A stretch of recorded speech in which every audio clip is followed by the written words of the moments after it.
redoing everything. Yes.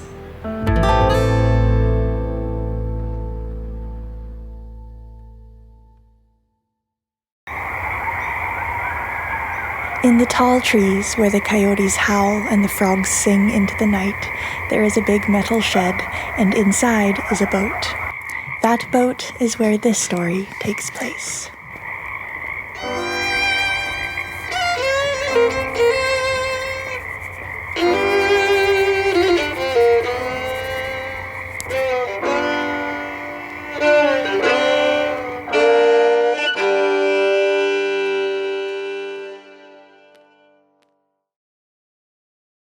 Hello everybody! Hello. Welcome back to the boat shed.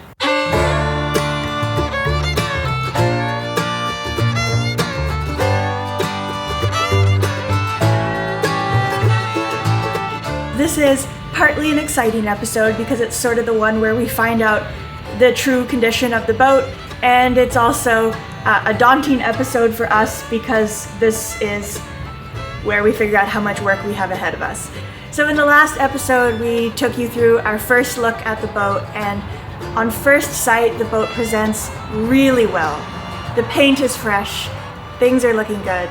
There's not, an abundance of mold. There's a bunch of extras like the cushions, the sails. We were really, really excited when we first saw the boat. And we still are excited, don't get us wrong, but there's just a lot of work to do. Which is also exciting. No. Now, this is not a surprise to us. We knew how much work there was to do when we bought this boat.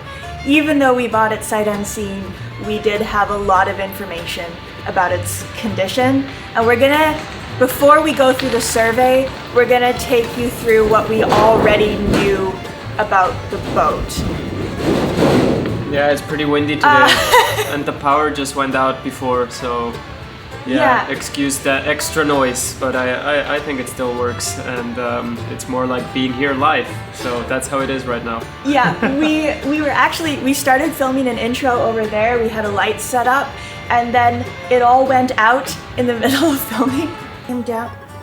Oh. Power just went out. So now we're using the natural light, and we'll have headlamps and stuff. But we really wanted to film this episode for you guys today. Okay, let's jump onto the boat and talk about some of the things we knew before buying it.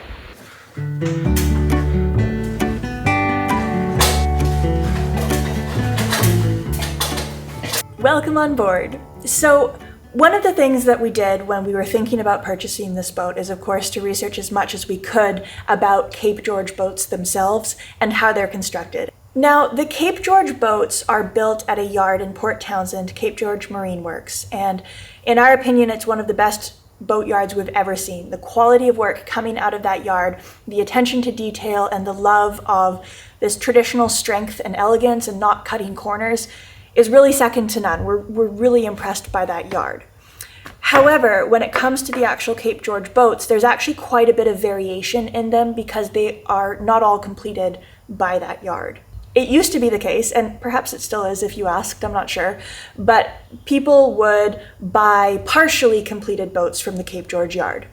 So they would buy, just a bare hull, or maybe they would buy a bare hull and decks, or maybe they would buy bare hull, decks, cabin top, whatever. They could kind of choose, and then the new owner would finish the rest of the work themselves.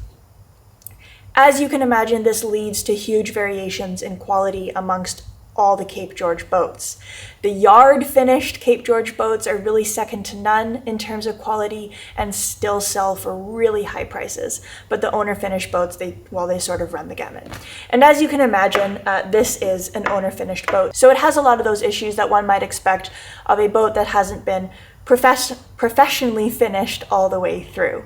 Now, with that said, almost all of the older Cape George boats do share one fatal flaw, and that is the bulwarks. Even the yard-finished boats had this problem up until about the 1990s when they changed construction methods. But the bulwarks are these sort of thick rails, tow rails, which rise up above the surface of the deck. And they're constructed with, first of all, the hull sort of wraps up on the outside to this level, so it's all one continuous hull. And then originally, a big slab of wood was used to sort of beefen up these bulwarks, to make them thicker, to spread the load out more, so that the chain plates could be attached directly to the bulwarks. And this is rather unique to Cape George boats, because usually chain plates go through the deck, or they're sort of attached to the whole outside of the hull, like you see on many traditional boats. So these ones really, they stop right here. This is it. They're just attached to the bulwarks. And so the bulwarks have to be beefy and strong and capable. And that was done with a big slab of wood. Sometimes that wood was covered just with paint and putty, really like a traditional wooden boat. And sometimes it was covered with a layer of fiberglass. But the point is that when you've got wooden bulwarks with so much load on them, eventually the bolts will work, and the cap rail here is screwed into them, and the stanchions are screwed into them, and eventually water is going to find its way in. And that's what has happened to many, many, many of these older Cape George boats. Water finds their way into the bulwarks, and then it starts spreading to the deck beams inside, and then it starts spreading to all the interior cabinetry, and just everything starts to slowly rot. Now, in the 90s, the Cape George Yard switched over to building solid fiberglass bulwarks, removing this issue entirely. But as you might imagine, this boat was built in the 80s, so we don't have the luxury of that later design. Now, one sort of unfortunate thing about this particular boat is that the bulwarks did start rotting. They spread to the deck beams, as happens, and they were replaced by a yard. Not the Cape George Yard, a different yard that we don't really know a lot about. But they were replaced, apparently fixed. We did actually talk to the builder who did them on the phone. The big problem with the fix is that they still used wood. So they took away the old wood, they put on some new wood, a little layer of fiberglass, and it's basically just waiting to rot again. So that's unfortunate because it looks nice. It's a lot of effort to rip up the bulwarks, rip up the deck, and redo this whole thing, replace some of those rotten beams. It's a lot of work, and I think we're actually going to have to do it all again and repair it this time sort of properly, in the sense that we are not going to be using wood again, so that there's no way for rot to happen in the future. So this is the biggest single project we're going to take on this boat, and while we're at it, we're actually just going to sort of completely sheath the decks and the cabin top in more layers of fiberglass, because there are also some problem areas and concerning points that we've seen there, and we'll get to that later.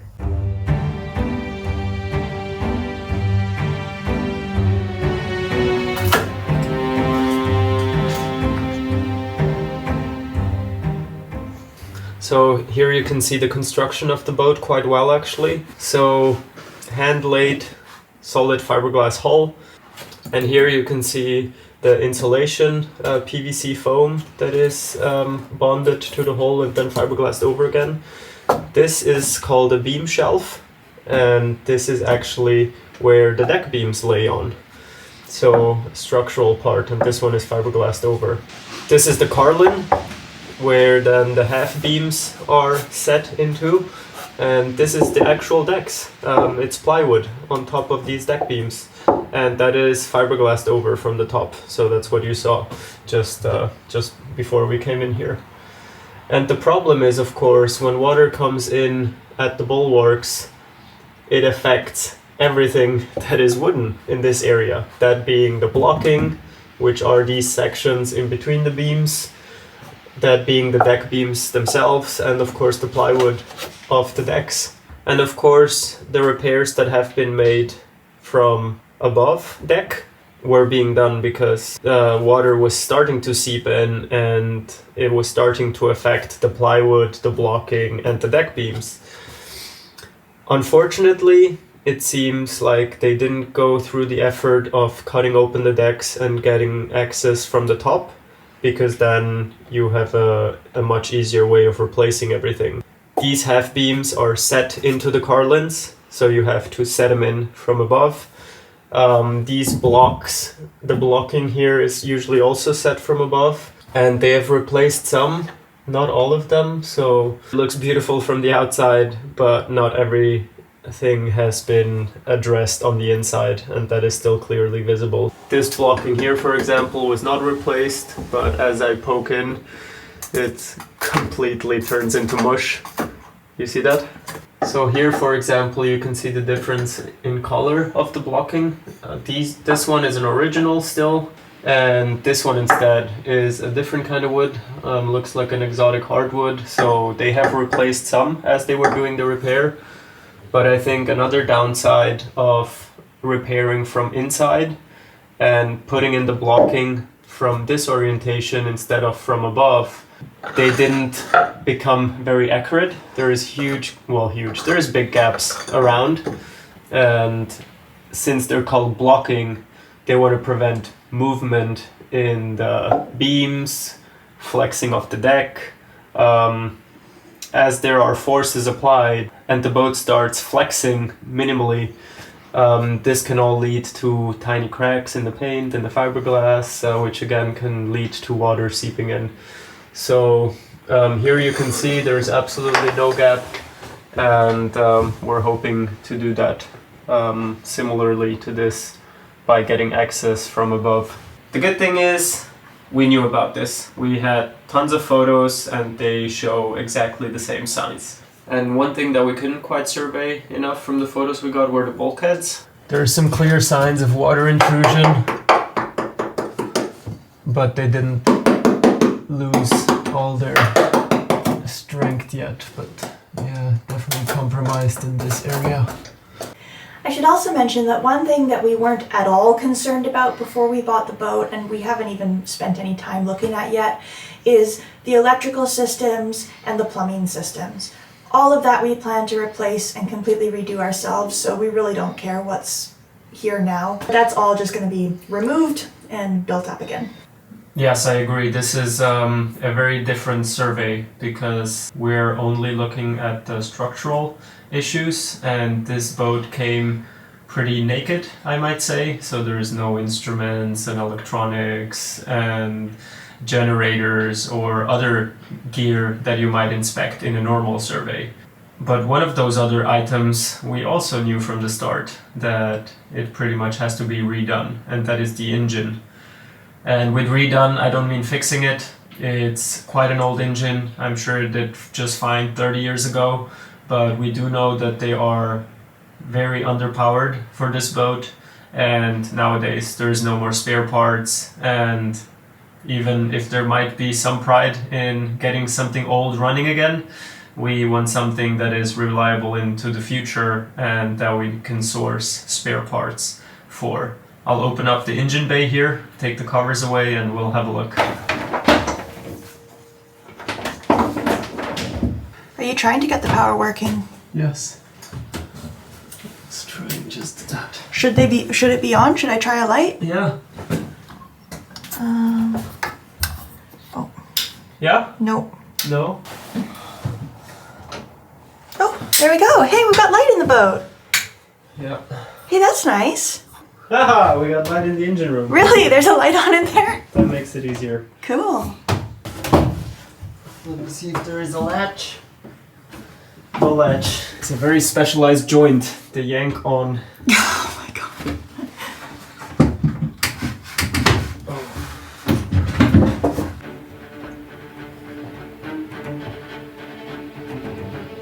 Here again, we haven't even been digging into it further because we just knew from the start we plan to take this one out and put in new.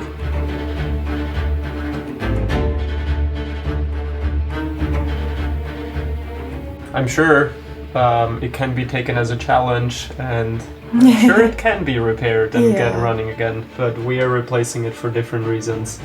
And the amount of hours that would go into trying to fix it, we want to invest those into different things. Yeah.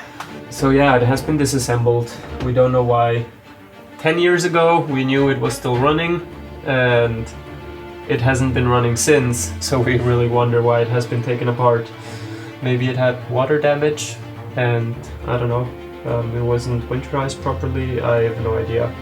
But anyway. It would be fun and it would be interesting to go dig around. But this is a place where we want to save time. Yeah, definitely. Yeah, not money, but time. Oh, we haven't introduced it even. It is a BMW D35. So for those of you who didn't think, BMWs also Marinized engines. This is one of them. But I don't believe they do it anymore. All right, let's cover this up again and look at some other points. So those were the bigger items that we knew before coming here, and now let's dive deeper into what we actually can see being on the boat. And one thing is that the non-skid and the paint are new and they look really, really nice. And luckily it certainly has its flaws too, because this all has to come off again to repair the bigger items on the list, like the bulwarks that we just talked about, and to redo the decks.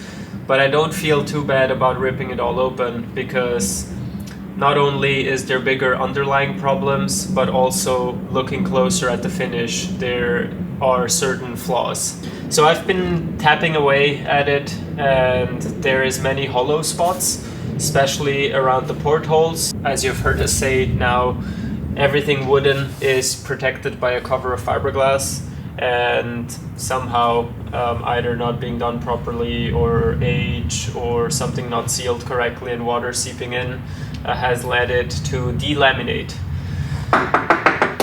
There is a spot right here, for example. I have marked it, and also there's a bigger visible crack in it, but you can hear the difference. This is solid and good.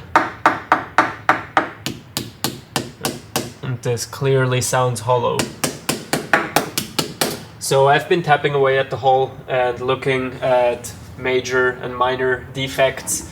Not that it really matters, since this is all going to be redone, but there's just tiny things I want to point out. What we see tons of, and that is also because the repairs have not been finished, but there's so many screw holes, not sealed, no protection, nothing, and that's a real killer for wood. Where there is no sealant or protection or finish on it, water is going to get in sooner or later, and it's going to, void everything else that has been done. Like, these are the minor things. These are just all the holes that are not protected. There is one here too, in the new paint. Here instead we have a void. You can hear that it's hollow. Another thing here is there is a big crack. Now this might have different reasons again. One might be, like I said, that the blocking is done too small, so there is a gap for the plywood to flex and all of that, which could also be wrong. It could also just be that it was too hot when the repairs were being made. The shrinkage of the material is greater. It could have been that there was too much catalyst on it. Or it could simply just be that too much paint or putty of whatever type they used was applied, and that causes it to shrink, and it can also crack. And yeah, this is a real pity, but for us it's kind of nice because it looked so good and we were like, it's so sad we have to rip this up. But then if this here means new, then I have absolutely no problem ripping it all open and seeing how it was done below, because this is exactly the spot. This has been perfectly redone, and if you don't tend to this crack, you will have issues again very, very soon. There's water going straight down to the plywood here. There's deck, there's plywood right there. There's no fiberglass there. Crazy. So this is no good at all. And now that I took it apart, I can tell that it was because it's too much putty and too much paint and absolutely no structure from fiberglass. There's wood right underneath.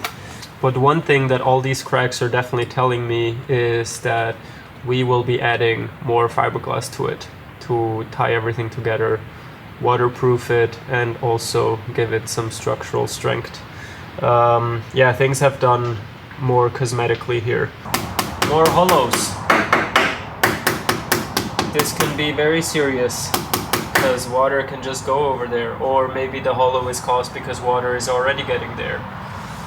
And here's some more of this perfectly looking new paint that is just coming off.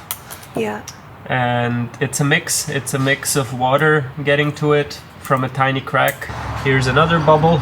This is just cosmetic. Well, cosmetic, I mean, it's very easy that it bursts and then water can get to it, so it's not only cosmetic. Here's another hollow that I marked.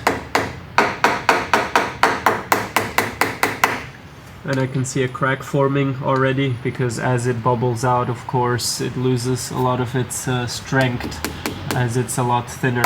There is a crack in it. It's incredible how many things you can detect, but it continues sort of in a similar fashion, so I won't bore you with more of that. There's cracks, this time in the deck, and here in the cabin top. There's more here. There's just many cracks everywhere. There's a lot of ways that you can make sure that a boat lives longer, and all those extra tricks have not been applied. That is how you seal things, or drilling out and then pouring in epoxy and then drilling again. All things we'll get into further detail, but everywhere where I take a screw off here, I am at bare wood, and that is not good. So I have a question, Aladino. Okay. I am always just amazed at how much you can determine from tiny telltales. So a lot of these things, like you said, you've already determined before we even arrived at the boat just by looking at photos. Is there anything you found here that has surprised you? All those cracks and hollows, of course, are not visible. I mean, the little blisters in the paint are visible, but not the hollows that I get from tapping. Yeah. That's something you don't see in a photo. Right. And I also didn't see the cracks, but as I said, since we have to solve many underlying problems, that is not a big issue. And I'm actually, happier that there is more flaws and faults, because it makes it less painful to rip it all up. Yeah. One of the issues that made me worry the most from having seen it on the photos was that I saw a very clear gap between the deck and the Samson post here. And surprisingly, everybody that has been on the boat at that time told me that the deck felt super solid and not soft, because I was actually fearing if you see a gap, that must be, of course, because the decks are rotten or sagging down. But instead, it is from the Samson post coming up. It is very weird. The Samson post has been cut off, and this should take substantial loads, if not some of the biggest. So it is a post that goes all the way to the bottom of the boat, and it's attached to the bulkhead. It is cut into the king plank here. There's deck beams that support it. So this thing is not moving and not going anywhere, but it has to go all the way through and be supported at the bottom too. So it has been cut off, and it's coming off clearly. It has absolutely no function, but besides being cosmetic right now, so this is something we have to take out and completely redo as well.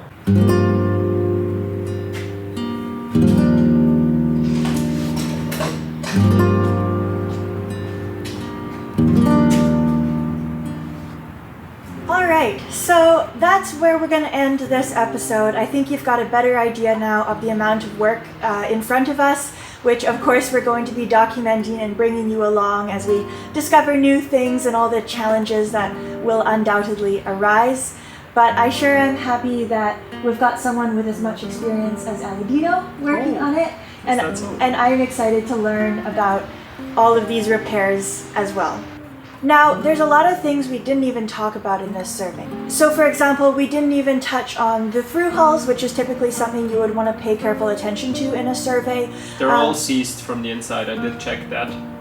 But even that doesn't matter, because same like with the engine and other components, we're just starting from scratch.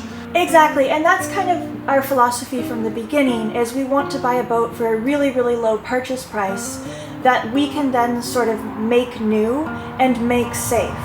Of course, as much things as we can safely and comfortably reuse, of course we're going to do that, but something like a through hull, we would way rather just spend the money, get new through hulls. Something that's so integral to the safety of the boat is worth upgrading from you. Yeah, and here again we can relocate positions to really have them where we want, maybe cut down the number, have the lowest amount possible. That's all things that we'll dive into detail. We haven't even looked at that yet. Now I also want to make a few comments about the fact that we bought this boat sight unseen.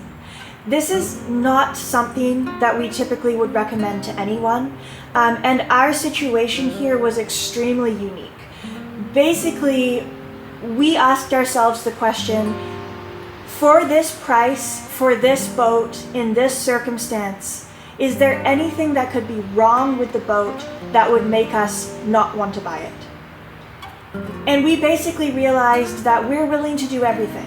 We're willing to almost rebuild the boat, but for the purchase price and for this design, it was worth it to us. And that's a really unique situation to be in that not many people are in. Normally a nasty surprise is something that's super duper unwelcome. And in our case, a few cracks on deck, we're like, well, we're dealing with that anyway, you know? Yeah, and two other things maybe that tie into this is that firstly, we have visited the Cape George yard previously to even knowing that this boat was on the market, and they've always been high on our list.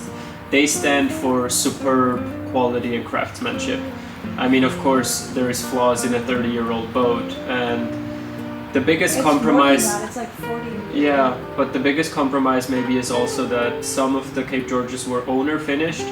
So keep that in mind always. If you were to see Cape George yard built boat, interior included, it's completely different. It's a work of art. They are way up there with the Hinckley's, so superb quality. Yeah. And that's one thing that we really liked. And maybe just some last notes on buying a boat unseen. As Maya has said, don't do this at home. We don't recommend this, but because of these reasons, we jumped on it right away. You don't see a Cape George coming on the market for that low a price, and we know we love the boat. And also just the design of the boat, there's certainly boats that I would never buy unseen and not make an exception on, and that is, for example, cord hulls. Yeah. Fin keel can lead into a lot of troubles. Of course, I don't want to say don't do this. I mean, I bought my first boat for $1,000 and I had no clue. So if it's just a little adventure like that, go ahead, if it's not going to bankrupt you. But on a boat that is a bigger item and you want to sail the world on, I would not buy aluminum, sight unseen, no cord, hulls. Yeah, that's about it. Steel? No steel, yeah, good point. Yeah, no steel. So yeah, I think that wraps it up nicely. I mean, when you buy a full keel boat with an encapsulated lead keel from a very reputable builder, you know what you're getting, and short of it falling off its boat stands or something, there's very little that can go wrong with a boat like this. And everything that could go wrong with it didn't go wrong, and we expected this from the first place. Exactly. Now, I know that we keep teasing the price, and the reason why I'm teasing it and I didn't want to announce it right away is because I wanted you, everyone watching, to have a full understanding of the condition of the boat before we tell you how much we paid for it, because without really understanding the condition, it's hard to understand what the price really meant. So we're going to announce the price in next week's video. Thanks for watching, and I'm excited to go topsides. As you can tell, there's lots of work to be done, and looking forward to catching up with you next week. Indeed, and as always, if you're curious about more details of the boat and you're too impatient to wait for next week, or if you want to see probably a video where all the repairs have been done already, or if you are just enjoying this series and would like to help support us in making them, you can head over to our Patreon. Every Tuesday I post real-time updates about what's going on, either in the form of a vlog or a written article, and we've been working on this boat now for several months in real time, so there's a lot more backlogged information there, and yeah, the patrons are what make this all possible for us. They're what make it possible to spend all this time making an episode every week, and investing in gear and equipment and all of that. So thank you, patrons. Thank you to everyone for watching. Even if you can't become a patron, we truly appreciate your view, your like, your subscribe, all of that. And like Aladino said, we'll see you next week.